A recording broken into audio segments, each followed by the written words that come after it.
नमस्कार, मैं हूं डॉक्टर उमाश्री। आप सबका बहुत स्वागत अभिनंदन करती हूं। आज का वीडियो बहुत ख़ास है। आज का वीडियो मैं आपको बता रही हूं एक ऐसे टॉपिक पर जो आपकी चिंता का मुख्य कारण होता है। और ये होता है कि कहीं किसी ने कोई काला जादू तो नहीं कर दिया, किसी ने कोई टोना टोटका तो नहीं कर दिया, किसी ने घर पर कुछ ऐसा तो नहीं कर दिया जिसकी वजह से घर के सदस्यों की तरक्की रुक जाती है। तो आइए, आज का जो वीडियो है इसी पर केंद्रित है और आज मैं आपको स्टेप बाय स्टेप सारी बातें बताऊंगी। मित्रों, चिढ़ने वाले, जलन करने वाले, आपकी तरक्की को देखकर मन ही मन आपसे खुंदक खाने वाले आपके ऊपर तांत्रिक प्रयोग करते हैं और कुछ बुरा करने की कोशिश करते हैं जिससे कि आप अपनी मेहनत के बूते पर जो तरक्की प्राप्त कर रहे हैं वो ना कर पाए। क्योंकि वो तो है महा आलसी, वो तो है महा निष्क्रिय, वो तो है महादुष्ट। उनसे कोई उद्यम या कर्म नहीं होता। उनको तो बस एक ही काम होता है कि यदि दूसरा पनप रहा है तो उसको ना पनपने दें। और ऐसे व्यक्तियों को परेशान करके ऐसे लोग एक अजीब तरह की संतुष्टि का अनुभव करते हैं। तो सबसे पहले तो आपके घर के सदस्य क्या हरकत करेंगे जिससे कि आप ये अंदाज़ा लगाएं कि अचानक से घर पर किसी ने कुछ तांत्रिक प्रयोग किया है। पहली चीज़ तो ये है कि घर के लोगों को गुस्सा बहुत आने लगेगा। जिनको पहले से आता था तो उसको आप इसमें काउंट ना करें, लेकिन जिनको कम आता था पहले और वो अचानक से बात बात पर बिफरने लग जाएं, चिल्लाने लग जाएं, आपकी बात को काटने लग जाएं, आपकी बात बुरी लगने लग जाए, बाहर के लोगों की बातें उनको अच्छी लगने लग जाए, उनको लगे कि बाहर वाले जो कह रहे हैं बस वो सब सही है और आप जो कह रहे हो वो बिल्कुल गलत है। तो ये पहली निशानी होती है जिसके द्वारा आप पहचानें कि आपका घर का वो सदस्य किसी तंत्र बाधा या काले जादू की चपेट में आ गया है या किसी ने कुछ नकारात्मक चीज़ आपके घर पर छोड़ी है। दूसरी चीज़ ये है कि जब भी घर में कोई पूजा पाठ करने बैठेंगे, कोई व्रत उपवास करने बैठेंगे तो उसमें कोई बाधा आ जाएगी और मन खराब हो जाएगा, प्रफुल्लित भाव नहीं रह पाएगा। तीसरी चीज़ ये है कि जब भी घर में साफ़ सफाई करने बैठेंगे, कुछ किचन में कुछ बनाने बैठेंगे तो मन नहीं लगेगा, पूजा में भी मन नहीं लगेगा, किसी काम में मन नहीं लगेगा। यह बहुत बड़ा लक्षण होता है, क्योंकि दुष्ट शक्तियाँ नहीं चाहती कि आप मेहनत करो, खुश रहो, तरक्की करो। तो वो आपका मस्तिष्क इस तरह से कर देते हैं कि आपके मन में कुछ भी काम को करने का जज्बा नहीं रहता, एक निराशा और डिप्रेशन का भाव आपके अंदर आने लगता है। तो जब भी कोई ऐसी गतिविधि, ऐसी कोई मनह स्थिति आपके घर में किसी की होने लगे तो तुरंत सावचेत हो जाएं और उसके बचने का रास्ता निकालें। ये तो हुई शरीर पर प्रभाव होने की बात। इसके अलावा घर में और क्या चीज़ें होती हैं।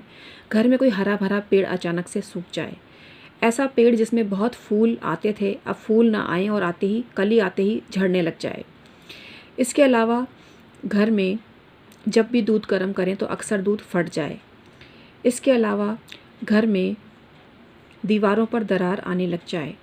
ये सहज भी हो सकती है, इस चीज़ को थोड़ा समझने की कोशिश करना। ये नहीं कि बिना बात शक करो, लेकिन अगर ऐसा लगे कि यहाँ दरार आने की कोई गुंजाइश नहीं थी, अचानक से दरार कैसे आ गई, इस चीज़ को आप समझने लगना। इसके अलावा घर के सदस्यों के चेहरे का तेज गायब हो जाना, उनके चेहरे पर एक मासूमियत सा मायूसी सा दिखना, मासूमियत नहीं मायूसी सा दिखने लगना, काम को टालने की इच्छा होना, कोई भी काम जो ज़रूरी है, मालूम है करना है, लेकिन फिर भी उसकी इच्छा ना होना और टालते जाना, ये भी बहुत बड़ा लक्षण होता है तंत्र बाधा का।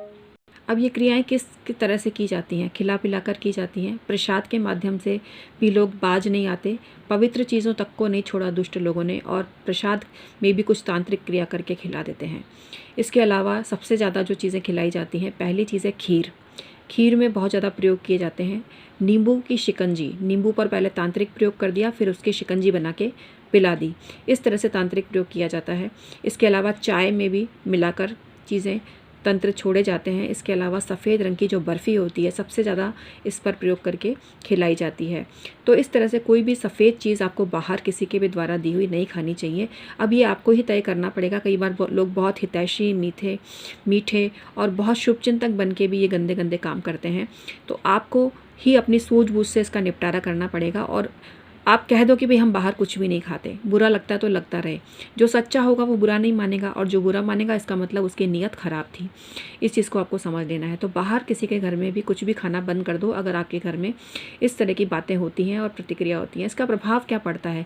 घर में पैसा आना बंद हो जाता है, घर के सदस्य एक दूसरे से झगड़ने लगते हैं, खाना खाते टाइम क्लेश होने लगता है, घर की स्त्री सजने संवरने से इनकार कर देती है, उसको सजना संवरना अच्छा नहीं लगता, मांग में सिंदूर भरने से उसको नफरत हो जाती है, बिंदी लगाने से उसको नफरत हो जाती है।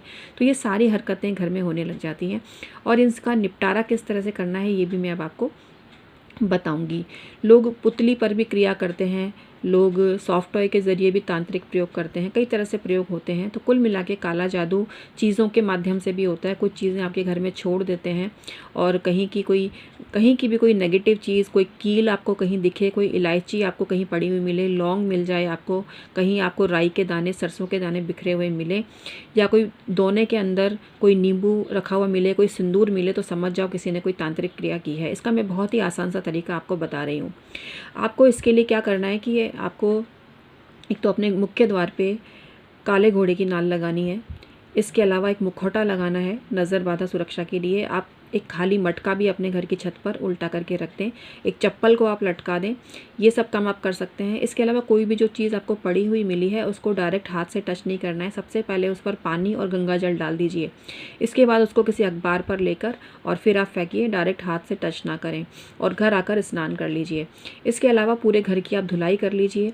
घर में हर कमरे में छोटे छोटे प्यालों में, हर कमरे में, चाहे वो आपका ड्राइंग रूम है तो टेबल के नीचे, लेकिन छुपा के रखो, कांच के प्याले में नमक भर के रख दो। इससे भी नज़र की और जो बाधा है या काला जादू है इससे आपकी सुरक्षा होती है। इसके अलावा घर के मुख्य द्वार पर आपको सफ़ेद आंकड़े का पेड़ लगाना चाहिए और प्रतिदिन उस पर दीपक लगाना चाहिए। ऐसा करने से भी आपको तंत्र प्रयोग से छुटकारा मिलता है। इसकी पहचान ये है कि जब सफ़ेद आंकड़ा अचानक से सूखने लग जाता है तो इसका मतलब है कि उसने उस तांत्रिक प्रभाव को अपने भीतर समाहित कर लिया है, लेकिन फिर आपको दूसरा सफ़ेद आंकड़ा लगा देना चाहिए। इसको भी शुभ मुहूर्त में लगाया जाता है और शुभ मुहूर्त में ही इस पौधे को घर पर लाकर लगाएं। इसके अलावा काला धतूरा जो होता है उसका प्लांट अगर आपको मिल जाता है तो वो भी हर तरह के तांत्रिक प्रयोगों को निष्फल कर देता है। इस तरह से आप ये काम करें। ये खास जो पौधे होते हैं ये निपटारा करते हैं नज़र बाधा, तंत्र बाधा और काले जादू का। इसके अलावा घर में सुबह सुबह घर के बाहर की साइड पे पूजा का जल छिड़कें। इसके अलावा आपके सिरहाने पर हमेशा एक फिटकरी का टुकड़ा रख कर सोएं। इससे किसी प्रकार की तंत्र बाधा और नेगेटिव एनर्जी आप पर प्रभाव नहीं डाल पाएगी। आपकी जो पानी की टंकियां हैं और टैंक हैं उनमें 1-1 किलो, 1.25 किलो फिटकरी डाल दीजिए और परमानेंट टाइम टू टाइम डालते रहिए उसमें फिटकरी। ऐसा करने से वो जो स्नान का जल है वही आपका शुद्ध जल बन जाएगा। इसके अलावा स्नान के पानी में नमक डालकर अपनी चक्रा की मेडिटेशन करें और ये महसूस करें कि सारी जो काली नेगेटिव एनर्जी है वो आपके पैरों के ज़रिए निकल रही है और वाइट रोशनी आपके अंदर प्रवेश कर रही है। तो इतने सारे तरीके मैंने आपको बताए। इसके अलावा घर में रामचरितमानस के पाठ करवाएं, रामायण जी के पाठ करवाएं, जिससे कि सब प्रकार के दोष दूर होते हैं। आप हनुमान चालीसा का भी डेली पाठ कर सकते हैं। आप अपने सिरहाने एक कांच के गिलास में थोड़ा सा नमक डाल के रखें और अगले दिन उसको बाहर डाल दें। ये प्रक्रिया कम से कम आपको 21 दिन तक करनी है। तो इस तरह से आप किसी भी प्रकार की तांत्रिक क्रियाओं से बच सकते हैं, लेकिन अपना आचरण शुद्ध रखें। इसके अलावा अपने ऑरा को भी किसी रेकी हीलर से क्लीन करवाएं। हम भी रेकी हीलिंग करते हैं और नेगेटिव एनर्जी रिमूव करते हैं। तो आप चाहें तो हमसे डिस्टेंस हीलिंग भी करवा सकते हैं।